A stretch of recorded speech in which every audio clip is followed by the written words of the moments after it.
আসসালামু আলাইকুম, this is হাস্তরি আপা। হাস্তরি আপা আজকে মেলা দিন পরে আপনাদের জন্য সুন্দর একটা হাস্তর নিয়ে হাজির হয়েছে। মনোযোগ দিয়ে শোনেন তাহলে হাস্তরড।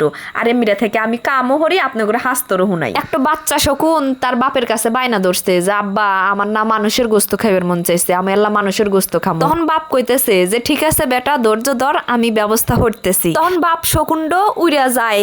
সন্ধ্যাবেলা ঘরে আসার সময় এক টুকরা শুকরের গোস্ত নিয়ে ঘরে এসে তখন বেটা কইতেছে যে আব্বা আমি তো খাবো হলো মানুষের গোস্ত, এটা না শুকরের গোস্ত আনছাও। তখন বাপ কইতেছে যে আচ্ছা ঠিক আছে, বুঝছি তো আমি।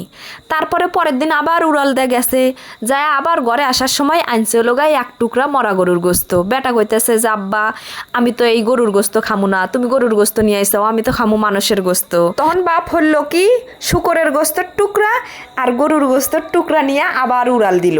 উড়াল দিয়া গরুর গোস্ত নিয়ে রাখলো লগা মন্দিরের কাছে, আর ওই শুকরের গোস্ত নিয়ে রাখলো লগা মসজিদের কাছে। এই ঘটনা হওয়ার কিছুক্ষণ পরেই মনে হারেন যে মানুষে মারামারি শুরু হয়ে গেল গা। এমন মারামারি শুরু হয়ে গেল যে মেলা মানুষ একবারে মরিয়া পড়ে গেল গা।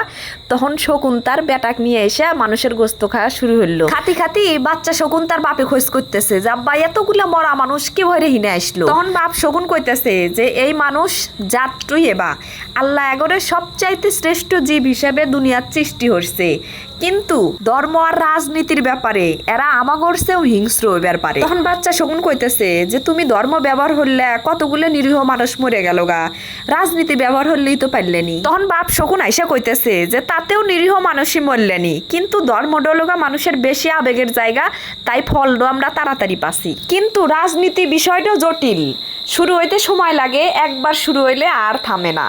তখন বাচ্চা শকুন কইতেছে যে আব্বা তোমার না মেলা বুদ্ধি। তখন বাপ কইতেছে যা রে, এটা তো আমি মানুষের কাছ থেকেই শিখছি। এগরই একটা অংশ যদি কোনো অন্যায় অনিষ্ট হর্তিকালে ব্যর্থ হয়, তাহলে হেরাই ওলগা ধর্ম ব্যবহার হরে নাইলে রাজনীতি ব্যবহার হরে। তোমাকে এই মানুষের গোস্ত খিলানোর জন্যই আজকে আমি মানুষের বুদ্ধি অনুসরণ হইলাম। এই ওলগা আজকে আপনাদের জন্য হাস্তরি আপার হাস্তর। হাস্তরি আপার হাস্তর থেকে আপনারা কি শিখলেন, কি বুঝলেন, হেডোকলে কমেন্টে অবশ্যই জানাইবেন। আর এই হাস্তর আমি কনে পাচ্ছি জানেন? ফেসবুক থেকেই পাচ্ছি। ফেসবুকে কোনো একটা গ্রুপ থেকে পোস্ট করছিল, আমি হেডো পড়ছি, পইরাই মনে মনে ঠিক করে থুছি যে হাস্তরি আপা এই হাস্তর যদি আপনি করে না শুনায় তাহলে কি হইলো। এমবিটা থেকে আমার কামও শেষ হয়ে গেল গা। আজকে সারা দিনে মেলা কাম হচ্ছি বুঝছেন, একবারে হয়রান হয়ে গেছি গা। ব্যানার থেকে কাম হতেই আসি।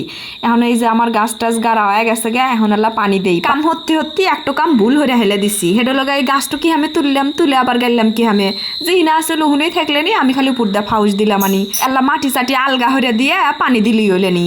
কি যে ভুল করছি। যাই হোক যাই হয়েছে, এখন হাত মুখ দিয়ে ঘরে যাই। ভালো থাকেন সবাই, আল্লাহ হাফেজ।